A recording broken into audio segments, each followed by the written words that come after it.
What's going on, summoners? Welcome back to another ProGuides video. It's been a wild set of changes on the new patch, and there's a chaotic number of meta shifts resulting from all of them. So in this video, we're covering the updated tier list for all 5 roles and following up on the massive balance changes that we saw during the patch. Make sure to hit that sub button, and let's get right into it.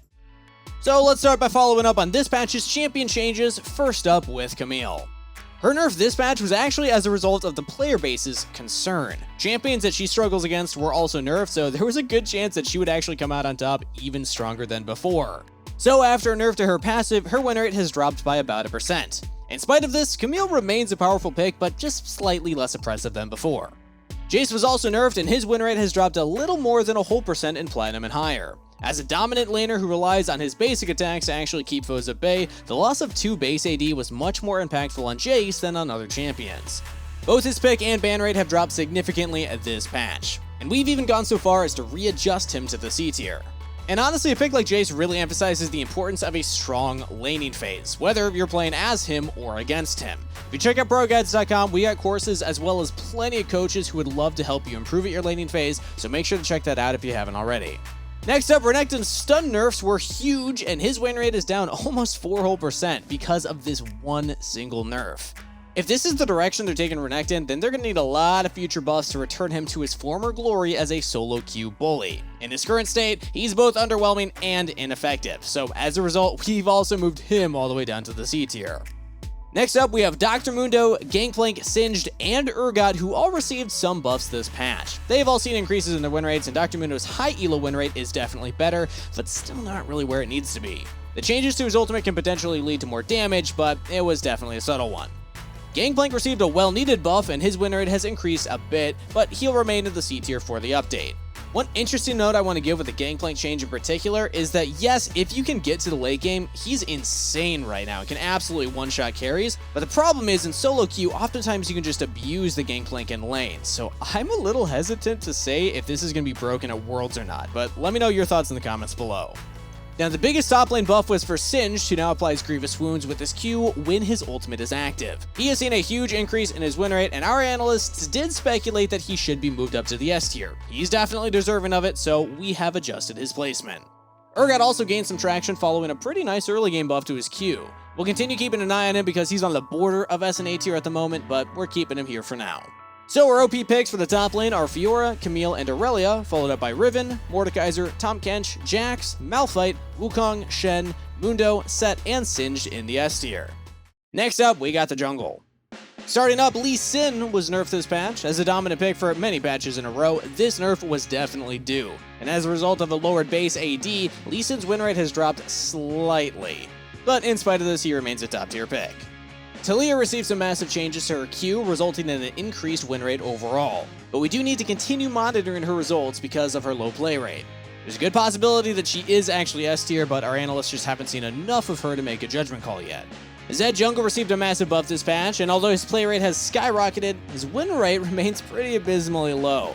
Players will need some time optimizing his jungle clear as well as a game plan, so his current 44% win rate has some room to grow, which, for the record, I'm not psyched for. Now, in spite of buffs to help her jungle, Qiyana continues to underperform in the role, as well as continues to see more play often as a mid laner. So, short story, she remains D tier this update. After winning way too many games as a solo laner last patch, Lily received changes to shift her power back into the jungle. As a result, she'll remain in the S tier for now. Surprisingly, she's still finding more success in low elo, and this is likely due to the previous set of changes that sacrificed your utility for raw combat power. She's much easier than before, and is finally a pick that the average player can start to utilize. Rumble also received some changes this patch, returning his W's cooldown back to a flat 6 seconds. However, his overheat's bonus attack speed now scales based on level, and this has slowed down Rumble's clear speed pretty noticeably. His top lane win rate has also dropped, but he's doing much better in the mid lane as a result. But regardless, his placement will remain unchanged. Of all the off-meta jungle picks, Talon is actually the one finding the most success right now. After the buffs to his W, Talon is succeeding with a faster clear speed overall.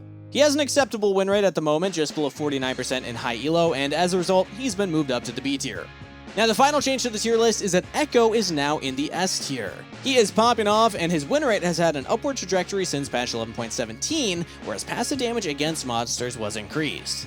So our OP picks are Lee Sin, Shaco, and Jarvan, followed up by Elise, Fiddlesticks, Zac, Kindred, Kayn, Kha'Zix, Nocturne, Xin Zhao, Amumu, Lilia, and Echo in the S tier. That covers the jungle, so let's talk mid lane next. First up in the mid lane, we got Kog'Maw. Following a buff to his E's AP ratio, mid lane Kog'Maw has seen a spike in his play. However, he is still trying to break into the meta and remains more of a niche champion. Artillery mages haven't been too popular this season with the popularity of assassins and divers, which makes it difficult for a champion like Kog'Maw to actually thrive even if he's viable. So for now, he stays in the C tier. Never first pick him, but sometimes if you're later in the draft, you can make it work.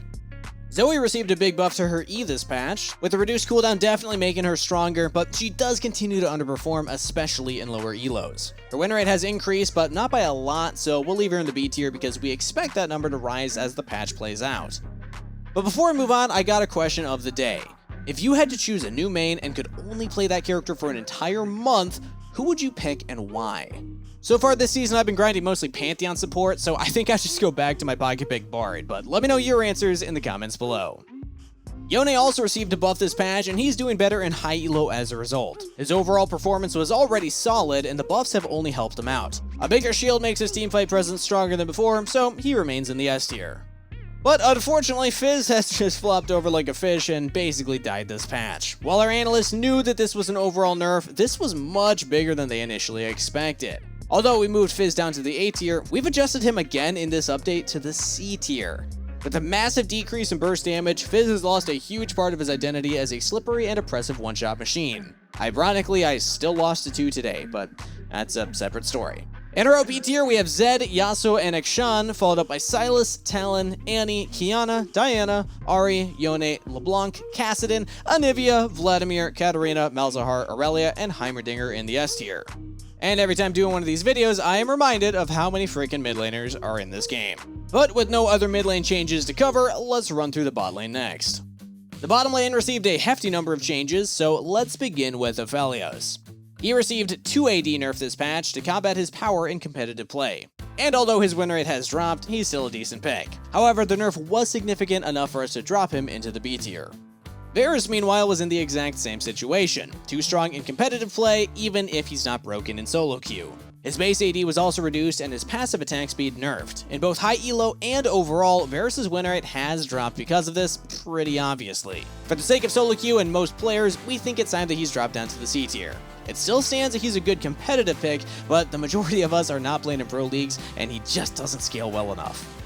Next up is a quick one. Ashe received a big nerf to her W, and her win rate in high elo specifically has dropped about 1% because of it. Meanwhile, Kai'Sa's ultimate also received a big nerf in the early game, and her win rate has dropped by more than a whole % because of it. Less guard control early makes a huge difference, so we moved her down to the C tier after observing her this patch. Draven actually received massive buffs this patch, so he's all the way up to the OP tier now. In elite levels of play, he is finding massive success, and even from a gameplay standpoint, he's just a top tier solo queue pick. Now that his ultimate instantly executes when his target's health is lower than the number of his stacks, there is an unprecedented amount of kill pressure that he brings immediately coming out of laning phase. Jinx also received a cost reduction on her Q's mana cost, so now that her basic attacks don't drain as much mana, she's able to punish enemies with ranged poke more often. We're leaving her in the A tier for now, but just note that her win rate increased by a little less than a whole % this patch, so there's a chance she's bordering S. Kai'Sa's E was buffed this patch, but the results have been a little underwhelming. Her win rate is about the same as it was last patch, so we're leaving her in the A tier. Miss Fortune was also buffed, and she immediately saw a boost in her win rate. It's up about 2 whole % this patch, and with a stronger ultimate than before, she is back up to the A tier. Finally, there is Twitch, who received a small buff to his ult. But his win rate has increased by more than a whole % because of it. 10 more AD easily turned the tides in fights that were previously close. Especially because this buff applies to each basic attack, it can really add up when those fights drag on. Although his win rate is pretty high right now, we'll still leave him in the B tier because he's still just a volatile pick. We want to make sure that there's enough time for players to adjust to his newfound strength before adjusting his placement. We've dropped Samira down to the S tier, meaning that our OP picks this patch are Draven and Ziggs, followed up by Ashe, Ezreal, Vayne, Jhin, and Samira. The pick to look out for right now is actually Vayne. She is popping off hard, but the meta is still developing after these massive changes. Assuming she can perform now like she did last patch, Vayne could easily push into the OP tier in the near future. But that's it for the bottom laners, so let's wrap up with supports. Now, you might be curious most about Thresh. OP for almost the entire season and also nerfed countless times because of it, and this time, the nerf was enough. He's down to the A tier this patch. Still good, but not nearly as strong as before. His 48% win rate and high elo pretty much reflects this as well. And then there's Trundle, who actually started to see a lot more play as a support last patch, but unfortunately, the massive nerf to his pillar has dropped his win rate by 4%, and that's pretty tragic for support Trundle players, so he's all the way down to the C tier. We might even just take him off the list. Next up, Morgana's Spell Shield was actually buffed, but her win rate hasn't really changed. Like always, she still holds a place in the S tier because of how well she does against aggressive crowd control-centric supports, but this was not enough to push her into OP tier. The meta continues to develop with many other enchanters finally finding their footing, and Karma's one of them. Receiving buffs to her base armor as well as ease shield value this patch, her win rate has increased, but again, we're leaving her in the A tier. Now, Soraka was the big unforeseen winner of this patch. The buff to her ultimate was nice, but I don't know if anybody expected her win rate to skyrocket to a high 53% as a result of it. With that said, she is certainly getting nerfed, so use her this patch while you can, because you guessed it, she's OP. Finally, Yuumi was also buffed. Her high elo win rate is finally over 50%, and we've had her in the S tier for quite some time. The changes solidify her placement as her early game is much better than it was before. And the only other change that we want to mention is that Amumu is up to the S tier. Amumu support has been gaining popularity as a result of his recent jungle changes. First off, it's a flex pick. Second of all, it's not that bad as a support. 2 bandages makes him a much more competent laner with an AD carry. He's a champion that spikes hard at level 6 too, and with his incredible crowd control, there is no issue running him as a sort of scaling champion, since he also puts up a decent fight early on now. So our OP picks this patch are Leona, Soraka, and Sona, followed up by Blitzcrank, Thresh, Morgana, Nautilus, Maokai, Zyra, Senna, Yuumi, Nami, Amumu, and Lulu in the S tier. That concludes our mid-patch update. Hope y'all enjoyed it. Let me know your thoughts in the comments down below, and also check out the description for a link to join our Discord. It'd be awesome to have you join our community. That's it for today, so best of luck on the Rift, everybody. Stay hydrated, and I'll see you in the next one.